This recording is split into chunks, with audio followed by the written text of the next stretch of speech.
Hello বন্ধুরা, মোহনার দিকের আরও একটি নতুন ব্লগে তোমাদেরকে অনেক অনেক স্বাগত। আর আজ আমি তোমাদের সাথে শেয়ার করছি গুড় পিঠের রেসিপি। যেহেতু খেজুরের গুড় দিয়ে এই পিঠেটা বানানো হয়, সেই জন্য আমাদের এই পাশে এটাকে গুড় পিঠেই বলে। এবারে তোমাদের ওদিকে এটাকে কি বলে সেটা তোমরা অবশ্যই কমেন্ট করো। যেহেতু এটা তেলে ছাঁকা হয়, সেই জন্য ছাঁকা পিঠেও অনেক সময় অনেক জায়গায় বলে। তো প্রথমে দেখো, আমি খেজুর গুড়টা নিয়ে একটু গরম করে নিচ্ছি। খেজুর গুড়টা একটু গরম করে নিতে হবে, কারণ খেজুর গুড়টাতে এমনিতেই শীতকালে তো জমে থাকে, তো সেই জন্য একটু গরম করে নিলে কি হয়, পিঠেটা শক্ত হয় না। আর এখানে আমি আমন্ড বাদামগুলি ছোটো ছোটো করে টুকরো করে নিয়েছি। এগুলিও গুড়ের মধ্যে আমি দিয়ে দিচ্ছি। কিছুক্ষণ একটু গুড়টা গরম করব, বেশিক্ষণ ফোটানোর দরকার নেই, কিছুক্ষণ একটুখানি, তারপরে নামিয়ে দেবো। তারপরে দেখো, আমি একটা পাত্রের মধ্যে চালের গুঁড়ি নিয়ে নিয়েছি, ওই 2 বাটি মতো, ওই ছোটো বাটির 2 বাটি মতো। আর দিয়ে দিচ্ছি আন্দাজ মতো নুনটা অবশ্যই এখানে দিতে হবে, তা না হলে কিন্তু পিঠের টেস্টটা ঠিকঠাক আসবে না। তারপরে যে গুড়টা ফুটিয়ে রেখেছিলাম না, সেটা একটু মিডিয়াম ঠান্ডা হয়েছে, খুব বেশি ঠান্ডা করার দরকার নেই। তবে খুব গরমটাও কিন্তু এখানে দেওয়া যাবে না। তারপরে দেখো, এটা অল্প অল্প দিয়ে আমি মাখিয়ে নিচ্ছি। আর আমি যতটা গুড় গরম করেছিলাম সবটাই কিন্তু আমার লেগে গেছে। আর তোমাদের যদি গুড়টা কোনো কারণে একটু পাতলা হয়ে যায় ব্যাটারটা, তাহলে কিন্তু আরেকটু চালের গুঁড়ি মিশিয়ে নিও।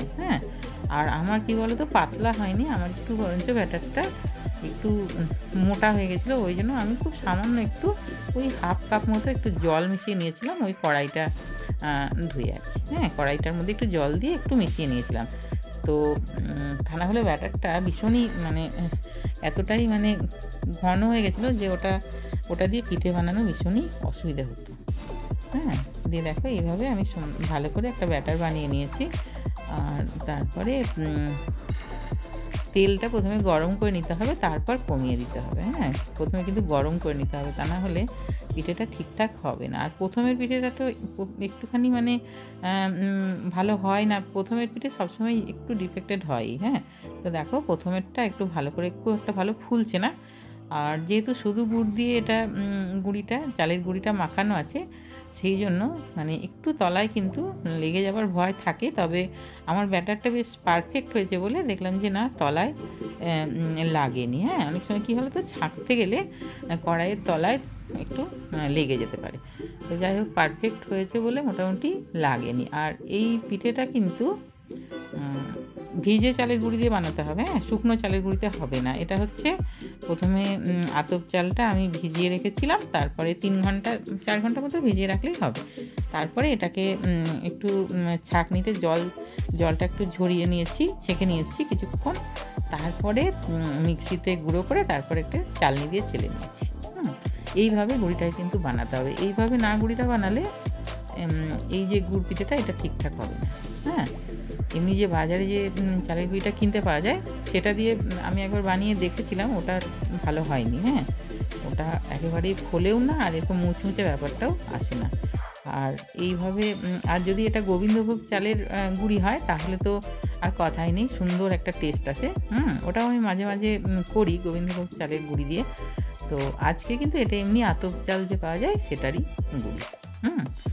তো এইভাবে দেখো, আমি সমস্ত পিঠেগুলো ভেজে নিচ্ছি। আর পিঠেটা দিয়ে তারপরে ওপর থেকে একটু একটু তেল ছড়িয়ে ছড়িয়ে দিলে কি হচ্ছে বলো তো, পিঠেটা সুন্দরভাবে ফুলছে। আর আঁচটা কিন্তু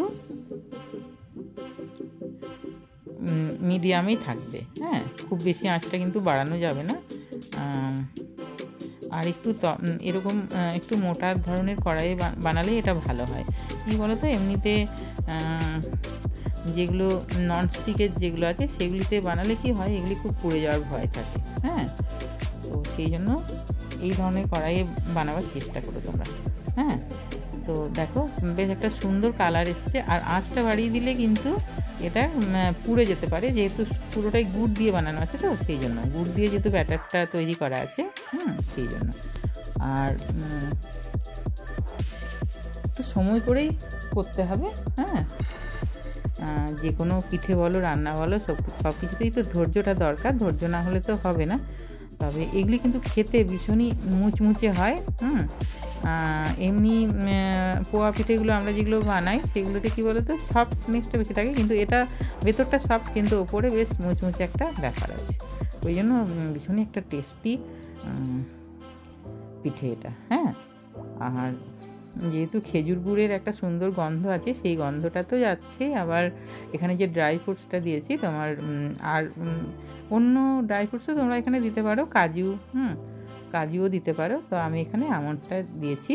আমন্ডেরও ভীষণ একটা ভালো মুখে পড়লে টেস্ট আসে, আর নারকেলও এখানে দেওয়া যায়। হ্যাঁ, তো নারকেলটা আমি নারকেল আমি দিইনি, নারকেল আমার কাছে নেই এখন, সেই জন্য আমি দিইনি। তো নারকেল কুচিও কিন্তু এখানে দেওয়া যেতে পারে।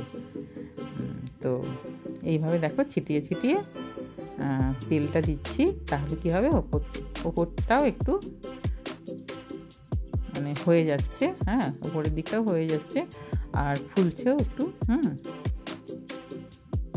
আর এই পিঠেটা আমার ছেলেমেয়েরা ভীষণই পছন্দ করে। তবে আমি পিঠে খুব একটা বানাই না, কারণ কি, পিঠে বানাতে এখন আর ভালো লাগে না। হ্যাঁ, আগে যখন সবাই একসাথে থাকতাম তখন পিঠে বানানো হতো, আর আমার হাজব্যান্ড পিঠে খেতে ভীষণই ভালোবাসতো।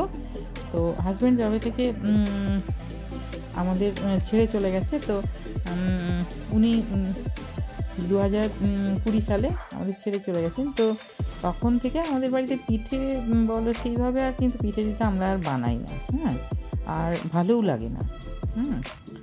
তো যাই হোক, এই দু একদিন অল্প স্বল্প কিছু বানানো হয় আর কি। হ্যাঁ, এভাবেই চলতে হবে। তো দেখো কি সুন্দর দেখতে হয়েছে পিঠেগুলি। হ্যাঁ, খুব সুন্দর একটা কালার এসছে। এইভাবে সবগুলো আমি ভেজে নিচ্ছি। আর এই পিঠেগুলি মোটামুটি 3-4 দিন কিন্তু ঠিকঠাকই থাকে, যেহেতু এটাতে জল একেবারেই মেশানো হয় না, সেই জন্য গুড় দিয়ে এটা ব্যাটারটা বানানো হয়েছে, সেই জন্য এটা কিন্তু নষ্ট হয় না তাড়াতাড়ি। হ্যাঁ, এটা বেশ 3-4 দিন ঠিকঠাকই থাকে।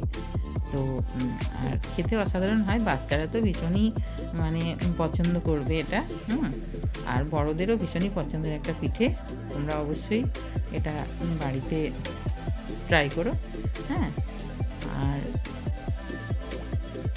শীতকালেই তো এইসব পিঠে খাওয়ার সময়, আর এইভাবে বানিয়ে দেখো, ভীষণই টেস্টি হয়। আর আমার রেসিপিটি যদি ভালো লাগে তাহলে অবশ্যই একটা লাইক দিয়ে দিও, কমেন্ট করো। আর আমার চ্যানেলে যদি নতুন বন্ধু হয়ে থাকো তাহলে অবশ্যই চ্যানেলটা সাবস্ক্রাইব করে দিও, আর পাশে থাকা বেল আইকনটা প্রেস করে দিও, যাতে আমি নতুন নতুন ভিডিও দিলে তোমরা নোটিফিকেশানটা খুব সহজেই পেয়ে যাও। আর সবাই খুব ভালো থাকবে। দেখা হবে আরও একটি নতুন ব্লগে।